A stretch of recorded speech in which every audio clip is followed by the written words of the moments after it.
Everyone's planning summer bucket lists. I'm making a list of what I am not doing. And honestly, it's helping me feel more grounded, less resentful, and way more present.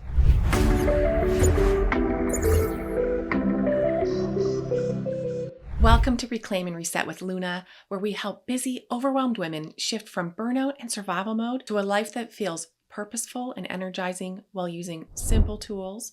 No hustle required. So let's be honest, summer can feel like a full-time job on top of the one you already have. Whether it's juggling kids at home, navigating shifting routines, or trying to squeeze in some version of fun, it's easy to feel like you're constantly chasing something and still not doing enough. And if you're like me, you probably started this season off with a mix of guilt and pressure. Should I be making a summer bucket list? Should I plan themed days for my kids? Am I a lazy mom if we just chill? But here's what I realized. Every should was costing me energy that I just didn't have. So I made a different kind of list. Not a list of what I needed to do this summer, but a list of what I'm intentionally not doing this summer. The things I'm letting go of so I can breathe a little deeper, enjoy a little more, and stop measuring my worth by how much I juggle. So stick around because point number 3 might surprise you. It's the one that helped me finally let go of supermom mode and actually enjoy summer. So let's dive in. The first thing I am not doing this summer is I am not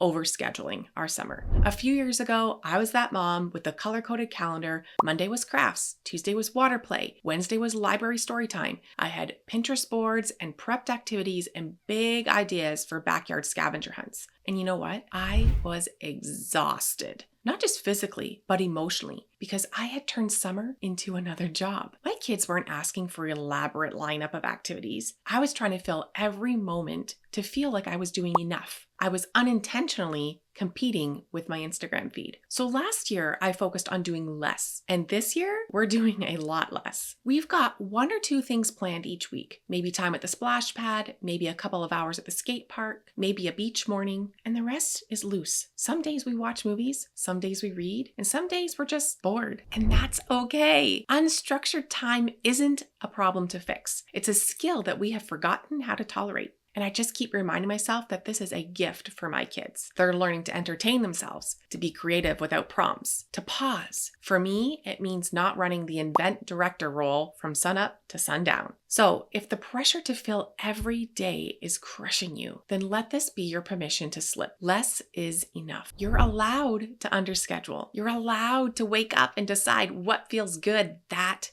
day. And you're still a good mom, even if you didn't plan a popsicle stick craft for Tuesday.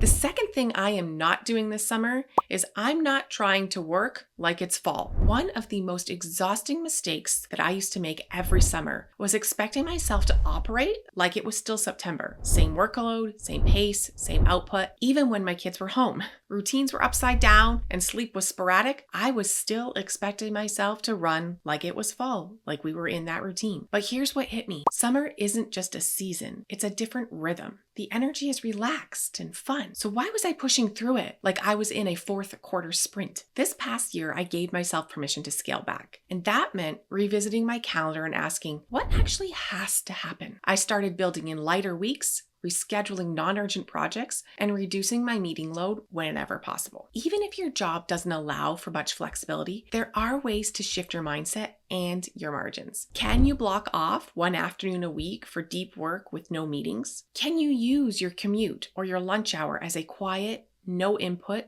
time to reset? It doesn't have to be dramatic. It just has to acknowledge that you're not a machine. Your focus may dip, your creativity might flow differently, and that's okay. Working like it's fall when it's clearly summer leads straight to resentment and burnout. So instead, match your energy to the season. Your future self and your sanity will thank you. The third thing I am not doing this summer is I'm not over-engineering every single experience. So, okay, let's talk about the pressure to make everything magical. From the moment school ends, the internet floods us with ideas of summer crafts and sensory bins and theme days and elaborate picnics and trips to the zoo, the amusement park, and the beach.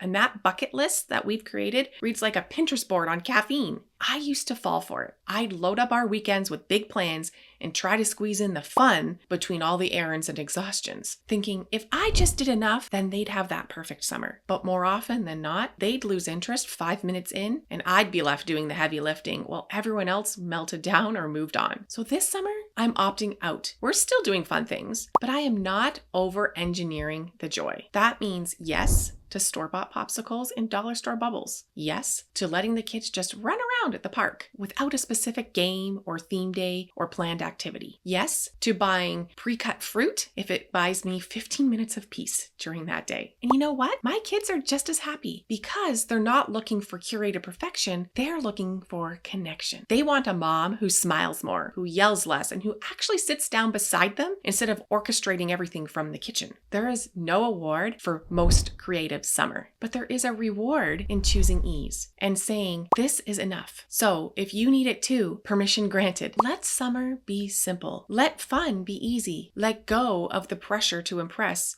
and just enjoy the moment that you're in. By committing to not doing these 3 things, by setting some general boundaries, I'm able to protect my sanity. And here's what surprised me the most. When I started saying no to overscheduling, overworking, and overperforming, the world didn't fall apart. My kids were still happy. My work still got done. And I, for the first time in a long time, felt less frazzled and more like myself. These I'm not doing that boundaries gave me back space that I didn't realize I was craving. Space to hear myself think, to sit down and actually taste my coffee, to not rush from one obligation to another with a jaw so tight that I forgot what it was like to laugh without effort. I noticed I was more present with my kids, not just physically, but emotionally.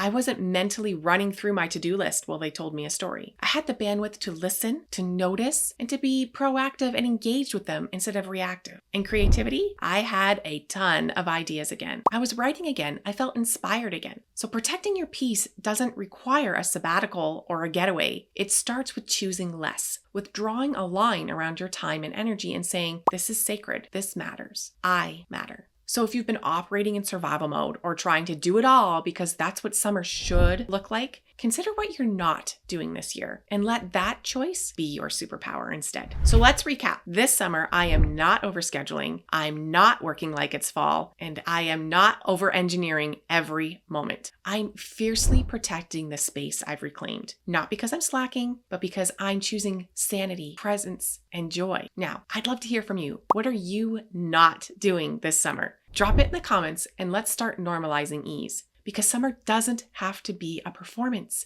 It can be a pause. And that pause just might be the most productive thing you do. So until next time, remember, you've got this. Keep showing up for you, and I will see you in the next video.